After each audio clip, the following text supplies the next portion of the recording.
चलो सुनो, तो ये जो हम लोग किए कि फ्लक्स थ्रू एक सरफेस हमने तुम्हें कैलकुलेट करके बताया कैसे कैलकुलेट करना, ठीक है।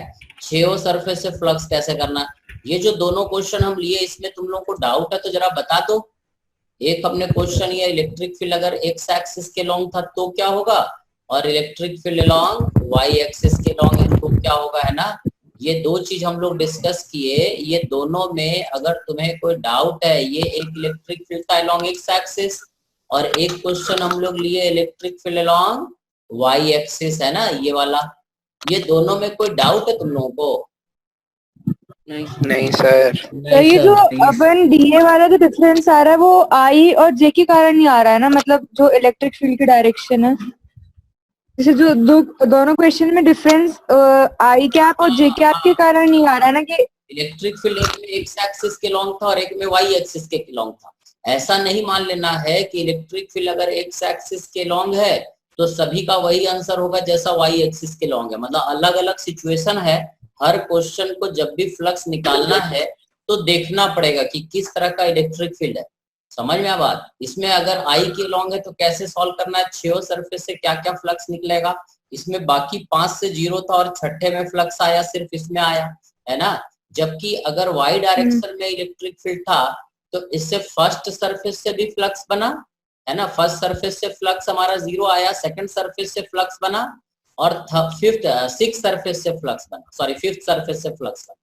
तो ये दो अलग अलग क्वेश्चन है, ऐसा नहीं कि पहला क्वेश्चन हम कर लिए तो हर क्वेश्चन उसी तरह का रहेगा, ठीक है। इलेक्ट्रिक फील्ड का डायरेक्शन बदल गया, मैग्नीट्यूड बदल गया तो आंसर बिल्कुल बदल जाएगा। मतलब तुमको इस तरह से ही सोचना है, अगर इलेक्ट्रिक फील्ड कांस्टेंट है तो सीधा ई डॉट ए कर देंगे, और अगर इलेक्ट्रिक फील्ड वेरिएबल है तो D phi is equal to E dot A से हम सॉल्व करेंगे। समझ गए बात?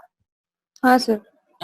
अब एक क्वेश्चन लेते हैं जिसमें इलेक्ट्रिक फील्ड 2 डायमेंशनल है। जैसे मान लो कि ये एक क्वेश्चन है जिसमें electric field x I cap alpha i cap plus beta j cap, मतलब इलेक्ट्रिक फील्ड जो है 2 डायमेंशनल, ठीक है, एक्स में भी है और वाई में भी है, बट ये वेरिएबल नहीं है। Electric field here is 2 dimensional but is constant. पिछले क्वेश्चन में क्या था, इलेक्ट्रिक फील्ड एक्स पे डिपेंड करता था, यहाँ पे इलेक्ट्रिक फील्ड एक्स वाई पे डिपेंड नहीं करता है। समझ गए? अब अगर तुमसे बोले कि बच्चों इलेक्ट्रिक फील्ड बताओ, पहला सरफेस, ठीक है, फिर ये हो गया ऊपर वाला दूसरा सरफेस, ये इधर वाला तीसरा सरफेस, ये चौथा सरफेस, ये नीचे वाला पांचवा सरफेस, और ये बाहर वाला छठा सरफेस, है ना। ये 6 सरफेस से अगर तुमसे फ्लक्स पूछे, इलेक्ट्रिक फील्ड ऐसा है, then what is the flux through first surface. अब तुम लोग आंसर बताओ। अगर दोनों क्वेश्चन समझ गए तो ये क्वेश्चन बड़ा आसान है। बोलो बोलो रे, पहला सरफेस के थ्रू फ्लक्स का बोलोगे? Sir beta. बीटा पगला गया? हाँ बोलो। Beta A square. हाँ सर बीटा स्क्वायर आएगा। Beta A square. अब देखो रे, तुम लोग समझे नहीं रे, तुम लोग गधा हो रे। देखो क्या करना है, क्या है? अब ये जो फर्स्ट सरफेस है हम इसका एक फिगर बनाते हैं। देखो ये x axis, y minus alpha a square plus beta नहीं प्लस बीटा, गलत हो गया, गलत हो स्क्वायर। ठीक है। अब फर्स्ट सरफेस देखो, जो फर्स्ट सरफेस हम इसका बात कर रहे हैं वो फर्स्ट सरफेस ये रहा, यही है ना। Yes sir. ये वाला है, ये वाला सरफेस मतलब ये हुआ, ये भी ए है और ये भी ए है। अब देखो ये जो फर्स्ट सरफेस का आउटवर्ड नॉर्मल होगा वो किधर होगा, इधर होगा। Area vector of first surface, first surface का एरिया वेक्टर इधर ही होगा ना। What is the area vector of first surface is minus A square i cap, ठीक है। अब इलेक्ट्रिक फील्ड का यहाँ पे दो कंपोनेंट, एक इलेक्ट्रिक फील्ड एक्स में है अल्फा आई कैप, और एक वाई में है बीटा जे कैप। अब ये जो इलेक्ट्रिक फील्ड है ये इलेक्ट्रिक फील्ड का एक्स कंपोनेंट है ना, और ये इलेक्ट्रिक फील्ड का वाई कंपोनेंट है। इलेक्ट्रिक फील्ड में दो कंपोनेंट है, X component and Y component. अब ये बताओ कि ये जो फर्स्ट सरफेस है minus A square i cap, इससे क्या ये वाई वाला फ्लक्स पास कर रहा है, इलेक्ट्रिक फील्ड कट कर रहा है इसको वाई वाला? नहीं। नहीं कर रहा। तो फ्लक्स थ्रू फर्स्ट सरफेस, देखो फर्स्ट सरफेस में हम लिखेंगे electric field on first surface dot area vector of first surface. Electric field क्या हो जाएगा, alpha i cap plus beta j cap, क्योंकि कांस्टेंट है तो डायरेक्ट लिख दिया, और एरिया क्या हो जाएगा माइनस ए आई कैप। समझ में आया है ना। अब इसको अगर हम डॉट रख ले तो ये हो जाएगा alpha minus alpha a square I dot I plus A square beta J dot I, होगा ना। अब आई डॉट आई तो 1 होता है, तो ये हो जाएगा माइनस अल्फा ए स्क्वायर, और जे डॉट आई क्या होता है 0, तो ये पूरा टर्म 0 होगा। So flux through first surface is only minus alpha a square. समझ में आया, तुम लोग गलत आंसर दिए। यही आया था, सर यही बोला था। बीटा ए स्क्वायर बोले थे, सर उसके बाद अल्फा स्क्वायर बोला था। माइनस नहीं बोले थे। हाँ माइनस भूल गया था। तो माइनस बोलने भूल गया तो गलत हो गया ना। अच्छा चलो ठीक है। फ्लक्स थ्रू फर्स्ट सरफेस तुम बता दिए, चलो मान लेते हैं। फ्लक्स थ्रू सेकंड सरफेस बताओ रे अफजल।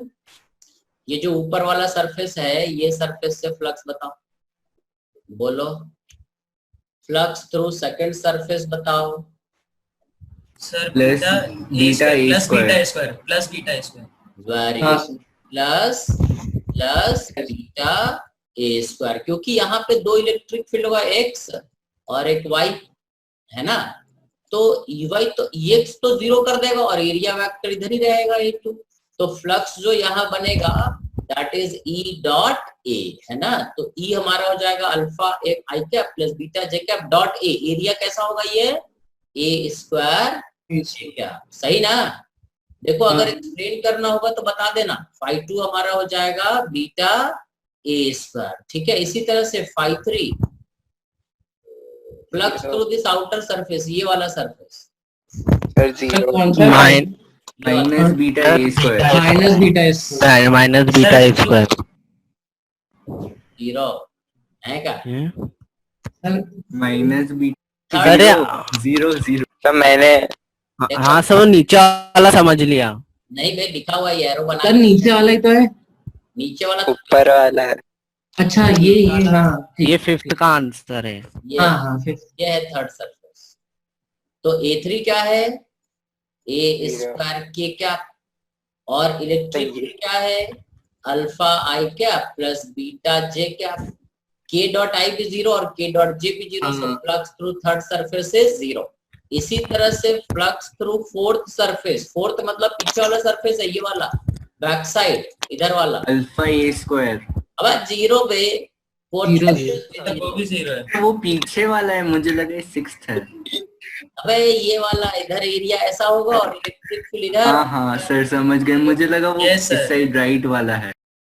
अच्छा flux through fifth surface sir minus beta plus beta, sir minus beta square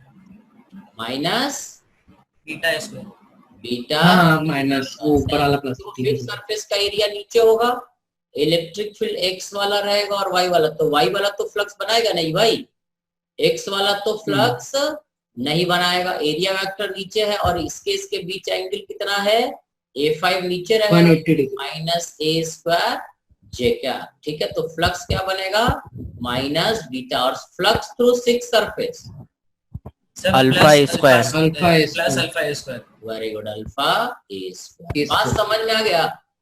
yes sir. लोग देख लो क्या डाउट है वो बता दो।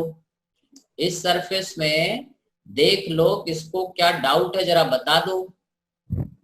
इस क्वेश्चन में डाउट है, समझ गए। हाँ सर नहीं है डाउट। अरे वाह, जिसको भी डाउट हो रहा बता देना रे, ठीक है। अब जल्दीबाजी नहीं है। चलो अब तुम लोग का जरा क्वेश्चन देख ले। एससी वर्मा का तुम लोग डाउट बोल रहे हो तो वो जरा देख ले, है ना। चलो बोलो, एससी वर्मा खोलिए। तो थर्ड और सिक्स्थ। थर्ड, अरे रटे हुए ना, बोलो क्वेश्चन पढ़ो। एससीवी का क्वेश्चन नंबर, एचसीवी का क्वेश्चन नंबर 3 पढ़ो, बताएं, सुनो, बोलो। So that there can be no net charge in a region which in which electric field is uniform at all points. समझ गए। अभी तो यही समझा रहे थे। देखो कि जैसे मान लो इस रीजन में इलेक्ट्रिक फील्ड यूनिफॉर्म है, मान लो E है, E is equal to alpha i cap, ठीक है। अगर इलेक्ट्रिक फील्ड यूनिफॉर्म है मतलब जितना लाइंस ऑफ फोर्स यहाँ पे है उतना ही लाइंस ऑफ फोर्स यहाँ पे है, अब है ना। अब अगर हम यहाँ पे एक ऐसा क्यूब ले लें, देखो अभी क्यूब वाला एक क्वेश्चन ले लेते हैं। अगर मान लो हमने एक क्यूब ले लिया तो ये क्लोज सरफेस एरिया बना, ठीक है। इस क्यूब में इधर का एरिया इधर है और इलेक्ट्रिक फील्ड इधर है, यहाँ पे फ्लक्स क्या हो जाएगा, negative. What is the flux through first surface, minus alpha a square, सही है। फर्स्ट सरफेस ये है ना। Second surface, third surface, fourth और फिफ्थ से क्या होगा, सेकेंड सरफेस से फ्लक्स जीरो, थर्ड सरफेस से जीरो, फोर्थ सरफेस से जीरो, फिफ्थ सरफेस से जीरो। बस अब ये सिक्स सरफेस से नेगेटिव आ जाएगा, पॉजिटिव आ जाएगा। Flux through six surface is alpha a square. अब टोटल फ्लक्स अगर हम जोड़े तो क्या हो जाएगा, जीरो। क्योंकि एक्चुअली देखो अगर एक समझ में आ तो जितना लाइन, अगर ये क्लोज सरफेस है, जितना लाइन इंटर कर रहा है उतना ही लाइन बाहर निकलेगा, ठीक है। फ्लक्स क्या होता है, number of line of forces जो निकल रहा। तो अगर ये सरफेस क्लोज है तो यहाँ पे जितना लाइन इंटर किया उतना ही लाइन यहाँ से बाहर निकला ना, एक इंटर किया और एक बाहर निकल गया, तो यहाँ पे फ्लक्स निगेटिव हुआ और यहाँ पे फ्लक्स क्या हुआ, पॉजिटिव। तो टोटल जोड़ के फ्लक्स क्या रहेगा, जीरो। समझ में आ, यहाँ से देखो एक लाइन इंटर करता और एक लाइन यहाँ से बाहर निकल जाता, तो एक फ्लक्स निगेटिव हुआ और एक फ्लक्स पॉजिटिव हुआ, तो टोटल जोड़ के क्या हो गया, zero. So uniform electric field में total flux is always zero. नहीं समझ में आ गया सर। अब आ गया सर। बोलो आगे रे। क्वेश्चन नंबर 6 पढ़ूं। A charge Q is placed at distance √2 above the center of horizontal square surface. एक मिनट, एक स्क्वायर सरफेस है, इसका साइड लेंथ a है और इससे कितना ऊपर चार्ज रखा गया है, √2, a by √2। a by √2 है सर, a by 2 है, a/2 है। हाँ, a by 2 है। a by √2 रहेगा तो गलत रहेगा, ये y है और y तुम बोल रहे हो कि a by 2 है, तो इससे फ्लक्स निकालना है। तो देखो क्या करो, ठीक है। इस क्यूब को ऐसा कर दो, इसको अपन एक क्यूब से ऐसे बंद कर देते हैं। इमेजिन करो कि ये पूरा क्यूब को हम कंप्लीट कर देते हैं, ठीक है। अब देखना कितना आसान क्वेश्चन है। अब देखो ये चार्ज बीचों बीच आ गया। What is the total flux through this box? Q by epsilon Q by epsilon naught। Box में ये डिस्टेंस भी कितना है, a by 2, ये डिस्टेंस भी कितना है, a by 2, इधर से भी डिस्टेंस कितना है, a by 2, सभी तरफ से डिस्टेंस क्या है, a by 2। तो 6 सरफेस है। अगर एक सरफेस से फ्लक्स बोले कि φ1 है तो टोटल फ्लक्स कितना हो जाएगा, 6 φ1, ठीक है। और ये क्या हो जाएगा, Q by epsilon naught, total flux इतना। तो what is the flux through one surface, φ1 क्या हो जाएगा, Q बाई 6 एप्सिलॉन। मतलब ऐसा इमेजिन करना है कि चारों तरफ बक्से से इसको बंद कर दें, चारों तरफ। एक था ना ये नीचे वाला, ठीक है। अगर हम इसके चारों तरफ 5 और सरफेस ले लें तो ये क्लोज हो जाएगा और ये बीचों बीच आ जाएगा, ठीक है। सो टोटल फ्लक्स जैसे ही बीचों बीच आएगा तो हम टोटल फ्लक्स बोलेंगे Q बाई एप्सिलॉन नॉट, सही ना, ठीक है। तो एक सरफेस से फ्लक्स क्या हो जाएगा, it is Q by 6 epsilon not. Clear है? अरे बोलते हैं क्लियर है। चलो और बोलो, आगे बोलो, आगे बोलो, चुप काय हो गए? सर हमारे 2 ही थे बस रे, यही नहीं हो काम तो कहाँ डाउट होगा, ठीक है। DCET2 अपना पैकेज हम भेज चुके तुमको, ठीक है। अब इलेक्ट्रोस्टैटिक सर उसमें है डाउट। हाँ बोलो। DCET2 9, DCET2 question number 9। देखो ऐसा है कि मेरे पास क्वेश्चन है नहीं यार, ठीक है। एक मिनट जरा जगह बना ले, तब तक तुम लोग 9 नंबर क्वेश्चन जरा पढ़ो। क्वेश्चन नंबर 9 जरा पढ़ो। इनफाइनाइट चार्ज और लाइन। एक मिनट, क्वेश्चन नंबर 9 सर हाँ सर तो आपने एचसी वर्मा में समझाया था ना कि 1 सेंटीमीटर पे रखे हुए हैं, हाँ भाई हाँ, उसमें इनफाइनाइट पे रख दिया है तो उसका आंसर नहीं आ रहा है। इनफाइनाइट तक रख दिया तो a/1 minus r summation of n है ना, तो ये हो जाएगा 1 + 2। कैसा है, इनफाइनाइट पे रख दिया मतलब नहीं समझ में आया, क्वेश्चन देखना पड़ेगा। कौन सा क्वेश्चन बोल रहे हो? 9 एससी वर्मा का क्वेश्चन नंबर 9? नहीं सर, डीसीटी का। डीसीटी का ना, तो डीसीटी में हमको बताओ ना क्या क्वेश्चन है। रुको इनफाइनाइट चार्ज और हाँ, कौन सा डीसीटी है अपना? डीसीटी 2। अपना वाला? हाँ सर। एक मिनट बोलो, पढ़ो। Infinite charge are lying at x is equals to 1, 2, 4, 8 meters on x अबे axis. सुनो सुनो सुनो बे गधे, उसमें चार्ज 1 2 3 4 पे रखा होता है, यहाँ तुम बोल रहे हो 1 2 4 8। समझ रहे हो? हाँ सर। तो अंतर है ना क्वेश्चन में, है इनफाइनाइट का रखा ना, तो क्या होता है सुनो, देखते हैं। डीसीडी 2 का क्वेश्चन नंबर 9 बोल रहा है ना, ठीक है। देखो क्वेश्चन नंबर 9 में है, ये हमारा है, ठीक है, ओरिजिन। पहला चार्ज क्यू रखा हुआ कहाँ पे? x इज इक्वल टू 1 पे। हाँ सर। फिर दूसरा रे 2 पे। 2 पे। तीसरा 4 4। चौथा 8 है ना, तो E जो हो जाएगा, E एट O हो जाएगा पहला चार्ज के कारण KQ/r² मतलब 1² plus KQ/2² plus KQ/4² plus KQ/8²। सही है? This is equal to KQ/1/1², ठीक है, प्लस 1/2² प्लस 1/2। ये 1 लिख दो, 1 के स्क्वायर को 1 लिख देते हैं, ये हो जाएगा। 4² को क्या लिख सकते हैं? 2 पावर 4। Yes sir. 2 पावर 4। अब 4² है, मैथमेटिक्स पर तो एक लपड़ मारेंगे हैं, हाँ बोलते सर। क्या नहीं हो रहे।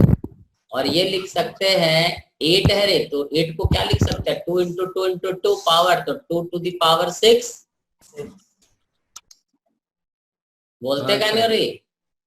Yes sir. 1 तो ये तो वो बन गई। का बन गया, आम बन गया का? नहीं नहीं वो हाँ? जीपी बन गया अरे सर ना? मैथ से पढ़। हाँ अब ज्योमेट्रिकल एक लपड़ हाँ मारा हाँ जीपी जीपी जीपी। तो इलेक्ट्रिक फील्ड इज KQ/, ये इनफाइनाइट जीपी है, तो A/1 माइनस R। R कितना हाँ है? A/1 है सर। 4 हो गया, 2² है कॉमन रेशियो, तो ये हो जाएगा 4KQ/3। का दिया रे आंसर? अबे आंसर का दिया है? हाँ सर 2 मिनट। सर ऐसा तो कुछ सर बहुत अजीब आंसर है। ऐसा है, इसको 12 लिखो। into अबे सुनो, 12 4 इंटू चुप है, 4/3 K का मतलब 9 × 10 टू द पावर 9 न्यूटन पर कूलम। जाहिर कहीं का ये हो गया 3 4 तिया 12 गुना 10 टू द पावर 9 क्यू। का दिया रे? हाँ सर दिया है। तो फिर क्या बोल रहे हो, अजीब सा आंसर दिया है। इसी तरह से पोटेंशियल जब लिखोगे तो ये हो जाएगा KQ/1 plus KQ/2 plus KQ/4 and so on. अबे सही, इसको जोड़ दियो, ये भी एक जीपी टाइप का ही बनेगा। हाँ सर। हैं? अभी तो अगर क्लास में होते तो पिट जाते हो पक्का। खैर मनाओ, ऑनलाइन बच्चे हो नहीं। चलो अगला बोलो, आगे समझ मेरे। हाँ सर सर। थर्ड और सिक्स्थ वाला। थर्ड क्या रे, पढ़ो रे। Horizontal plate charged with positive Q and minus Q charge having an area A square. A charge drop of oil is suspended in equilibrium position between the plates. Then the charge on the oil drop will be. हाँ देखो, 2 plate है, ठीक है। अरे कौन खड़खड़ खड़खड़ कर रहा है?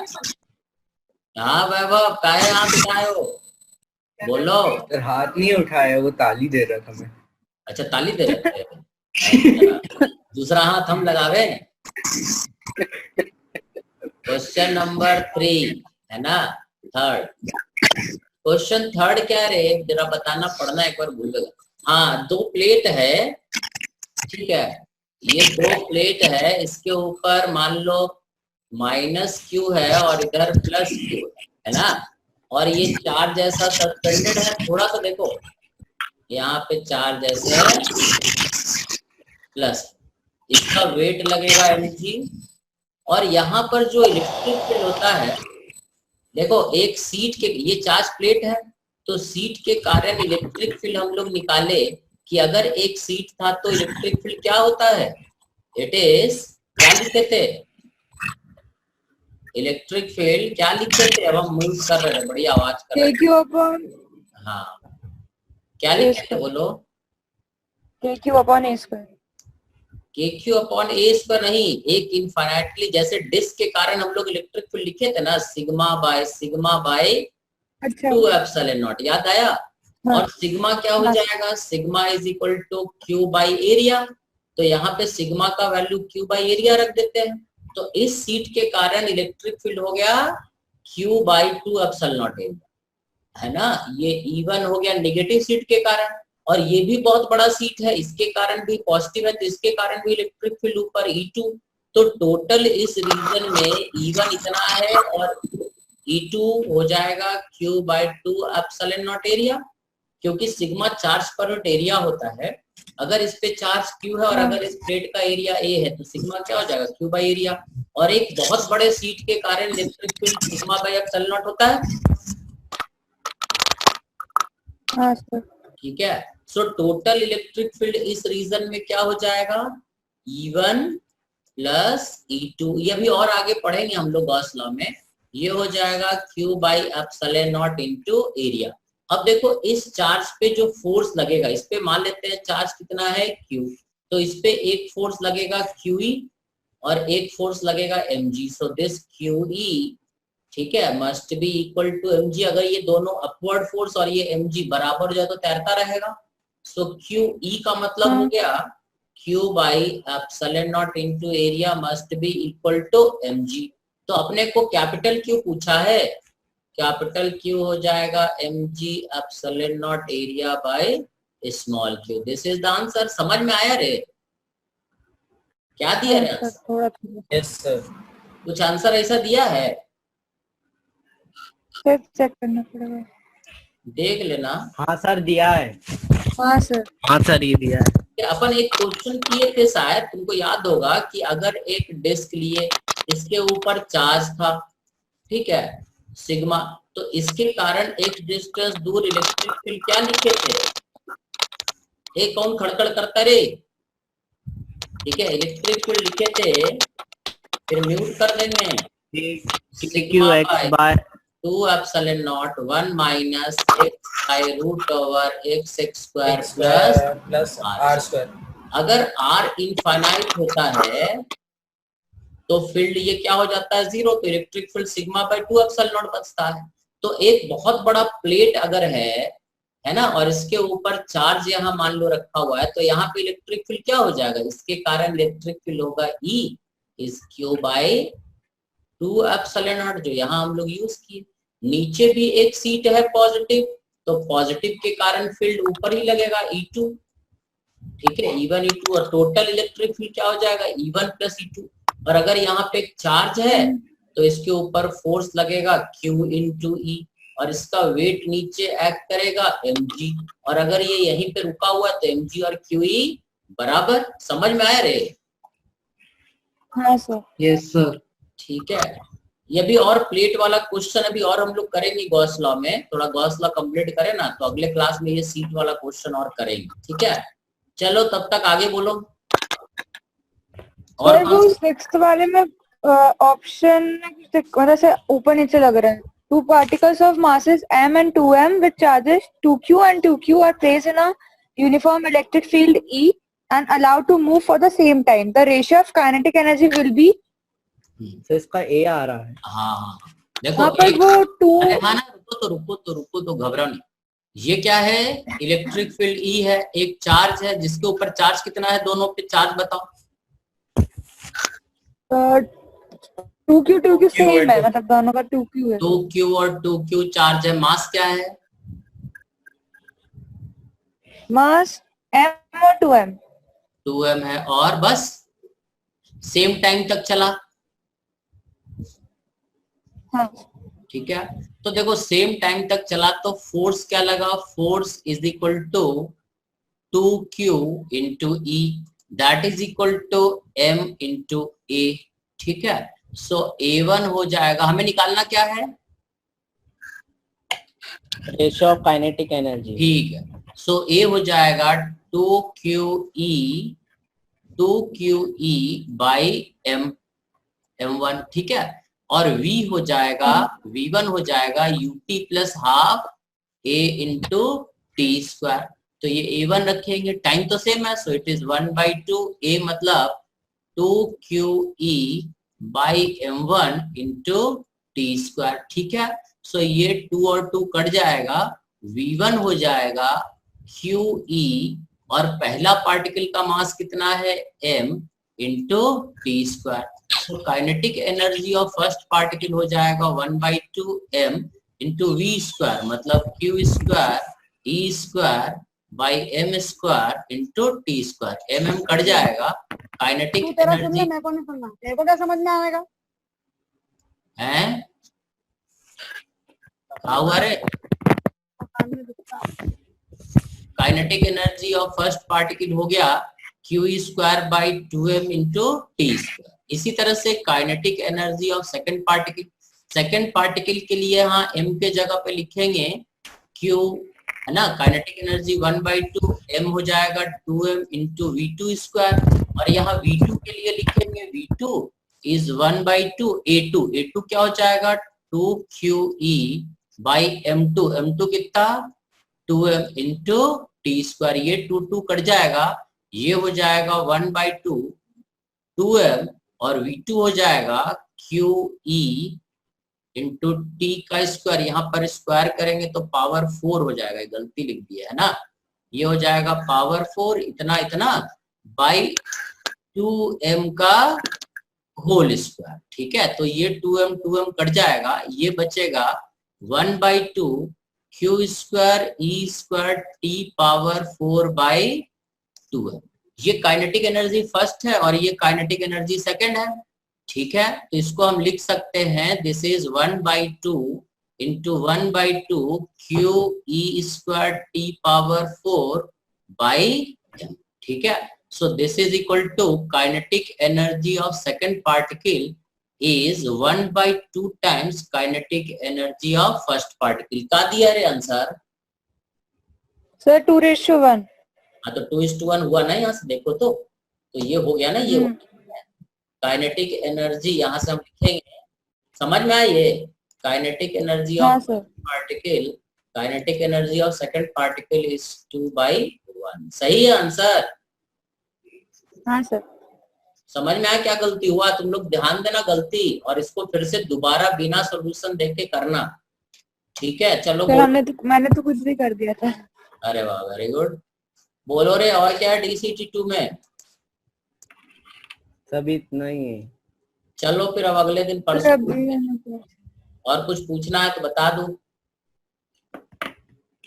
अभी नहीं किया, तब और जितने समझ में आए थे वो कर लिए थे। सॉरी। चलो ठीक है, DCT2 कंप्लीट करो और गॉस लॉ, ठीक है, कम से कम 10-12 क्वेश्चन गॉस लॉ का कर लेना SC वर्मा का।